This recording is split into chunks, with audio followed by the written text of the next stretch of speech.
CATV is proudly presented by Toyota.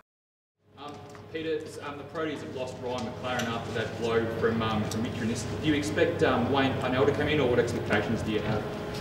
Yeah, I think it's hard to tell. I guess what we know of coming into this series, that they're the two blokes that they're looking to sort of replace Callis in the lineup. So that's sort of the way we look at it. We're pretty lucky out there. A couple of netties are left-handed, so gave the boys a bit to look at there. But yeah, I guess it's hard to tell whether they go Parnell or they do go off the extra batter. But yeah, I guess Parnell's probably going to be up there, I guess, with that first chance. And do you think, would it weaken the batting to have him batting at 7, do you think?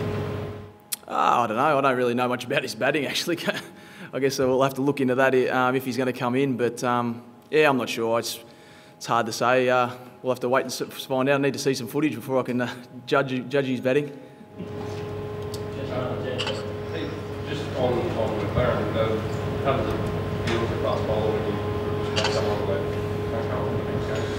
Yeah, I think that's probably one of the downfalls. Obviously, on the field, it's hard and aggressive and all that type of thing. But when you see things like that happening, it is a little bit disappointing. I guess you don't want to hurt anyone in a way that they can't sort of come up. It's not as if you're trying to do that. Yeah, at the time you're just trying to obviously build a bit of pressure and get a wicket. But yeah, obviously all the best to him, and by the sounds of it, he'll be right for the third test. But yeah, no doubt it's disappointing for him to miss this match.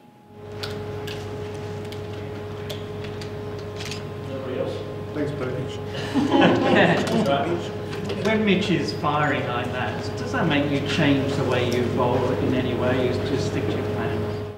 Yeah, I think we're always sticking to our plans, no matter what way people are bowling. But I think it does give you an opportunity, to obviously build a bit more pressure at that end and not worry about sort of hunting for wickets or chasing wickets. I think that's probably the luxury we've had with Mitch, firing it from one end, that whoever it's been at that other end has been able to bowl tight, build the pressure and try and build as many maidens as possible, so that it does put a lot more pressure on the batsmen when they're down there facing Mitch, it has been hard work in the last little bit. So we'll keep sticking to our plans as a bowling unit. I think that's been the strength of us, and especially the last 6 test matches, that we've been able to keep building the pressure, break partnerships and keep taking wickets, which is what it's all about. Yeah. Since you're the fast bowler, what's your take on the pitch?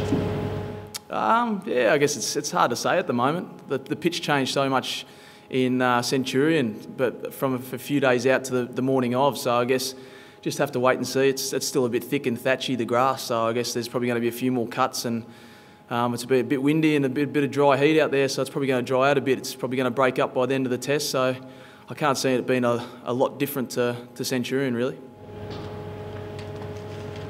Peter, this pitch, I'm sure you'll know by now, is traditionally slower and not quite what you had at Centurion. How will that change Australia's approach? I don't think it's going to change too much. The Centurion pitch wasn't really that quick. It was pretty slow off the deck. It didn't really give you a lot of pace there. I think it's no different than playing back home on an Adelaide wicket or an aging Sydney wicket. I think so. Yeah, we've had plenty of chances of playing on wickets like that. So.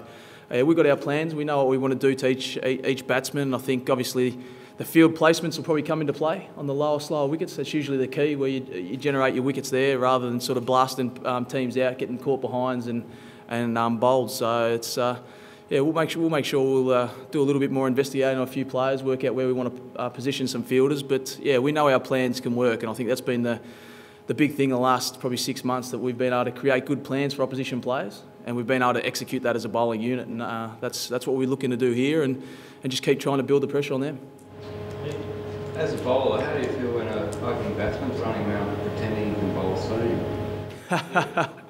It's always a bit of fun, but no, it's been good fun actually working with him. He's actually a pretty good student, so yeah, he's been in the nets working on his little off cutters and leg cutters and all that type of thing. So yeah, if he can pop up every now and again and take a few wickets like a Steve Smith bowling spin, it's not a bad little option to give the bowlers a bit of a breather and put a little bit of pressure on those batsmen. You'll never hear the end of it.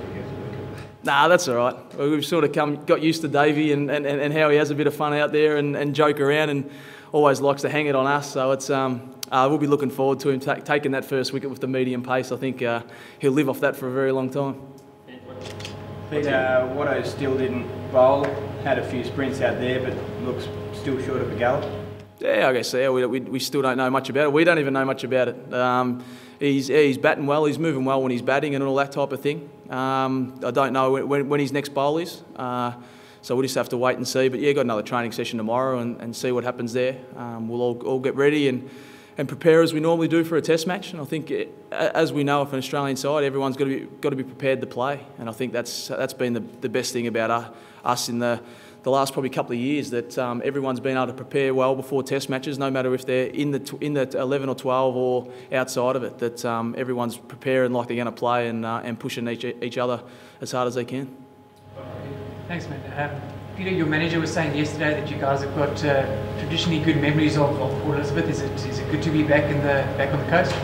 Yeah, no, it's all right. It's the only time I came here, I played a 2020 for Victorian Champions League, and we won in a super over, so it was quite memorable back then. But yeah, it's a nice place. It's obviously around the water. I think a few of the boys enjoy that. It's a little bit more relaxing out here and chill out, get outdoors instead of being stuck indoors like at Joburg. So the boys are enjoying it, and hopefully, yeah, we can have the same successes on the pitch. Last question, just getting back to Dave, what's he like as a student?